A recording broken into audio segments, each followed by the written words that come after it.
Assalamualaikum warahmatullahi wabarakatuh. Kembali lagi di channel saya yang membahas dan mengulas tentang proses modifikasi dari basic motor standar dibikin trail. Dan yang sekarang setelah motor Karisma sudah jadi dibikin, saya mau merubah motor Satria FU tahun 2012 ya, mau dibikin KLX ala trail. Bodinya pakai tipe BF, KLX tipe BF, mereknya HRV. Merek HRV. Suspensi depan saya pakai Repli apa ya namanya, pokoknya replika, tapi saya lupa mereknya apa. Velg atau wheelset saya pakai Takasago ukuran 1821 ya, belakang 18 depan 21. Sepotan dari motor KLX original Kawasaki. Basic utama tetap Satria. Nanti yang pasti bisa dipakai kaliper depan belakang, masih bisa dipakai. Yang positif berubah ini nanti rumah komstirnya ya, rumah konus dirubah. Sasis juga pasti saya rubah, soalnya memang kalau kita manut atau ngikut dari konsep awalnya, saya nggak marem, saya kurang marem, kurang puas lah. Nanti dipotong, dilurusin segini supaya lebih dapat kesan kayak gini lah kurang lebihnya.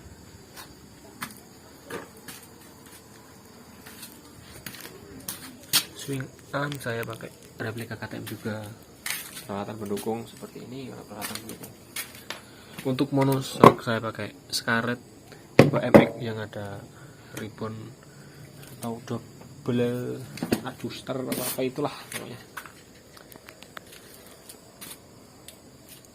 Nah, sekarang kita lanjut ke proses cacah-cacah. Oke.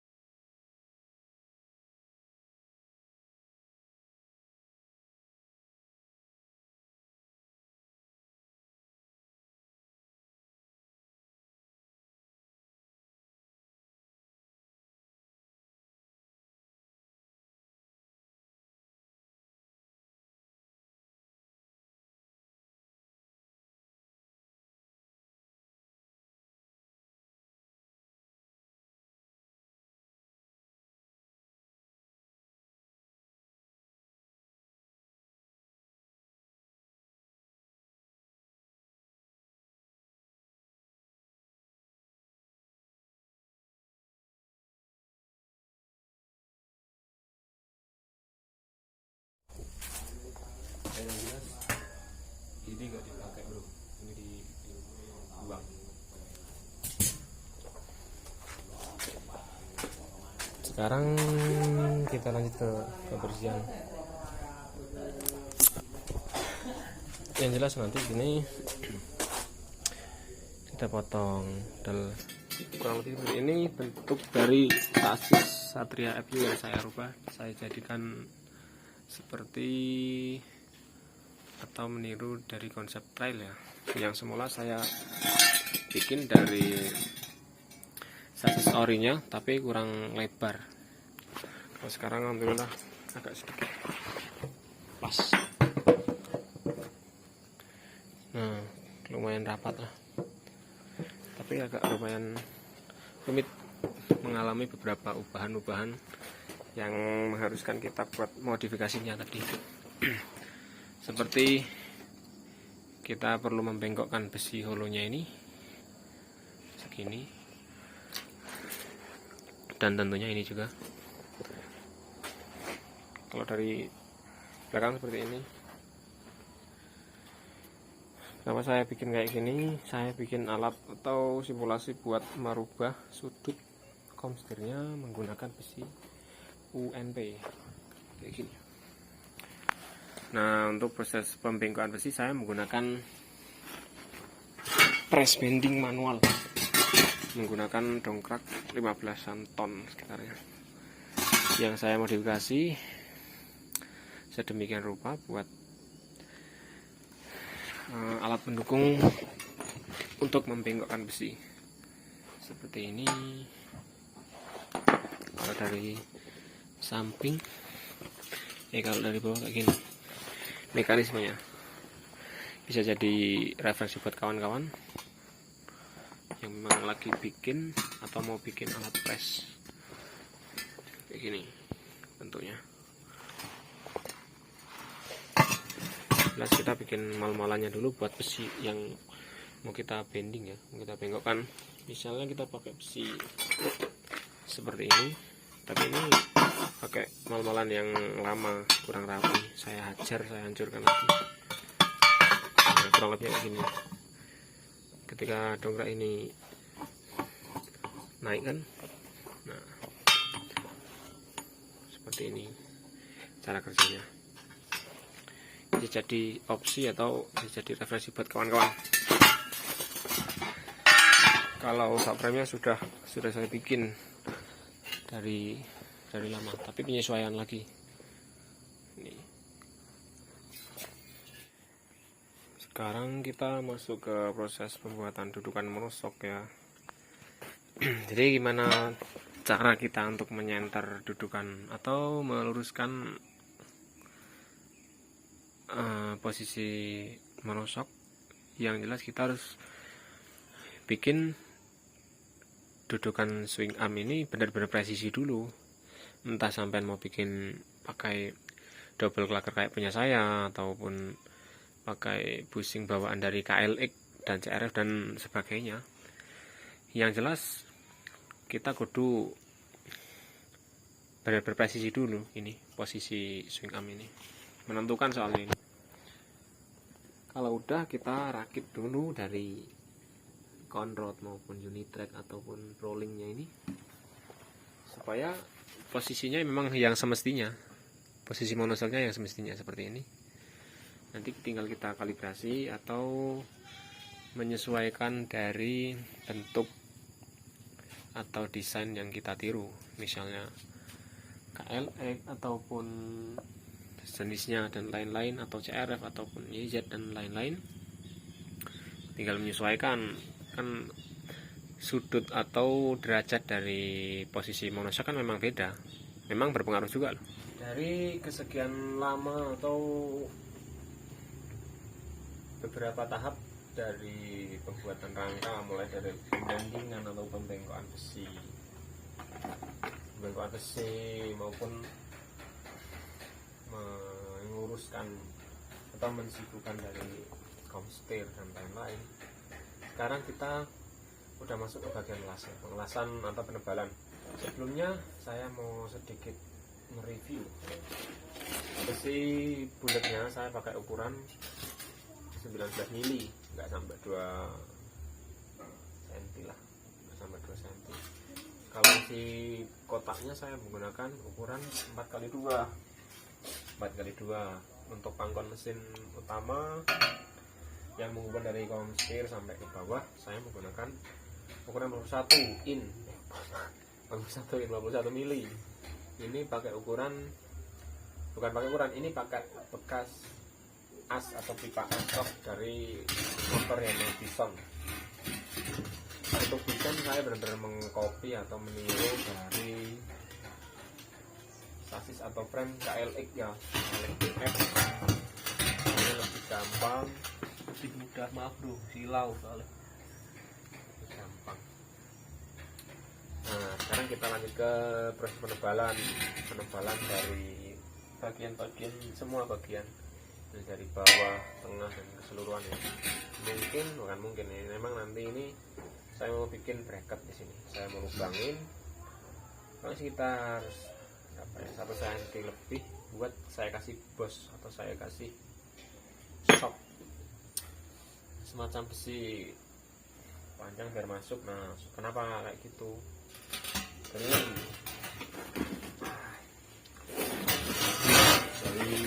mesin atau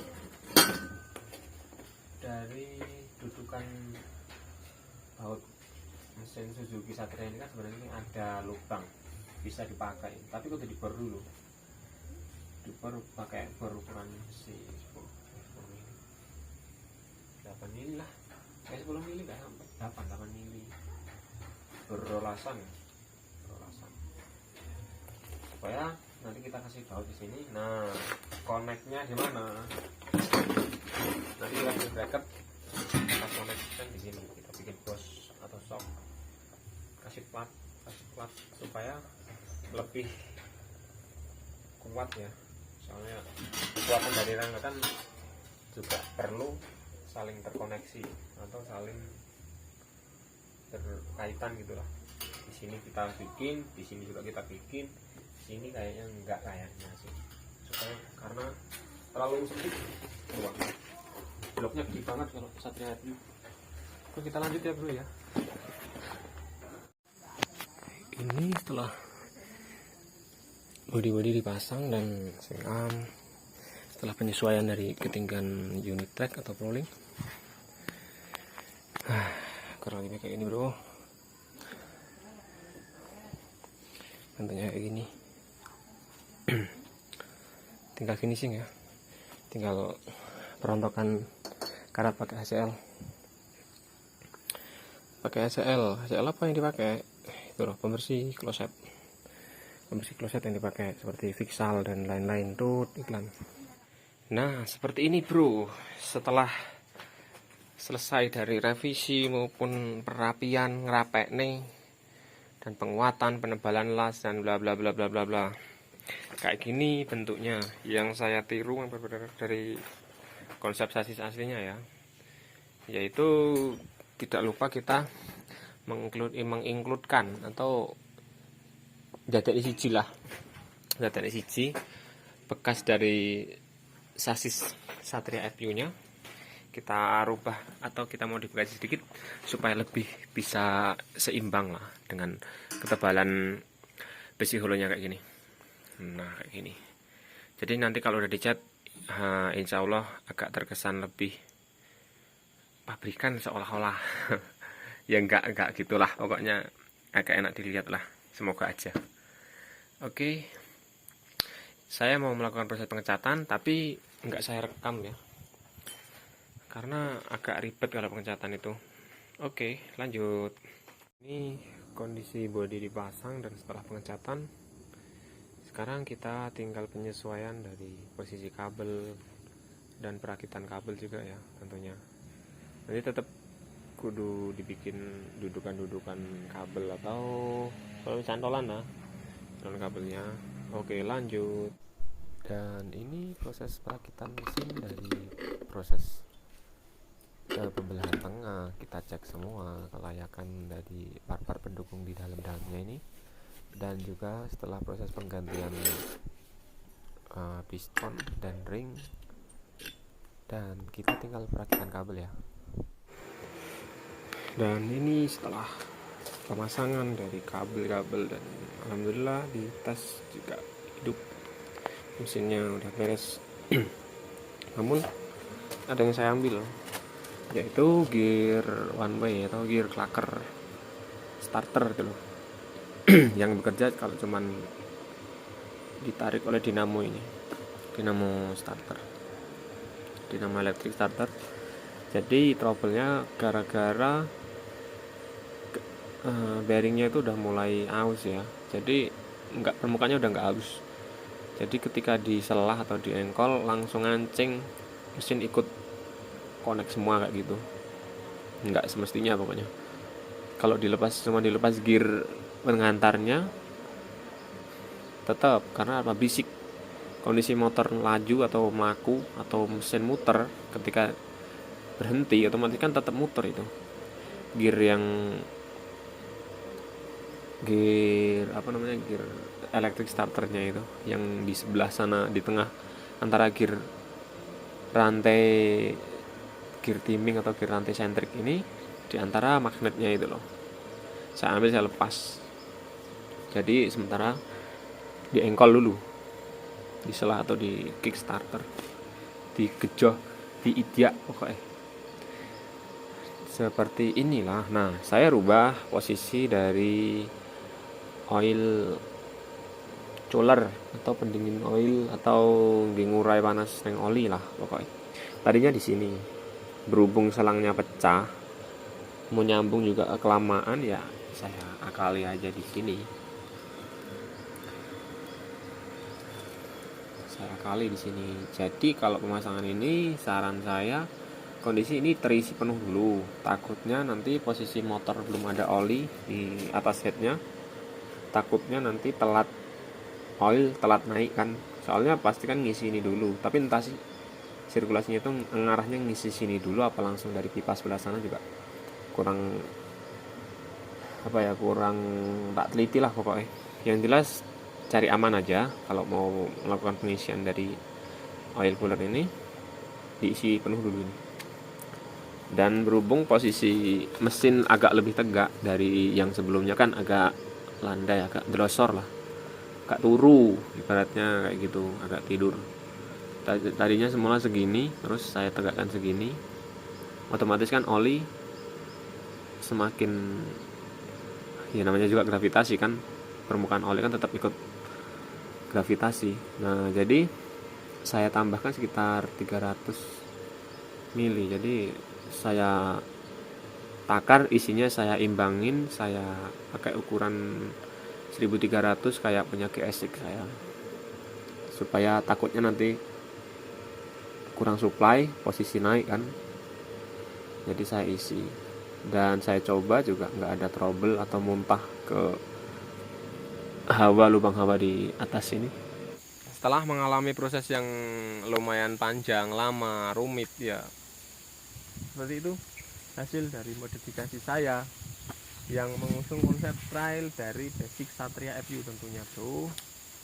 Untuk kaki-kaki wheel seat atau velg saya pakai original Kawasaki KLX 150. Swing arm saya pakai replika KTM. Monoshock saya pakai punya Scarlett seri MX. Dan stok depan saya pakai replika KLX juga, yang tele, tapi yang tele. Bodi saya pakai merek HRV, lali aku bro. Untuk depan juga HRV, batoknya pakai HRV, tapi konsepnya punya KTM yang udah custom gitu loh, yang ada LED-nya. Silinser knalpot saya pakai punya merek Norifumi KW. Kurang lebihnya kayak gini. Semoga bisa jadi referensi atau inspirasi buat kawan-kawan sehobi ya. Dan silahkan simak terus video-video modifikasi dari saya.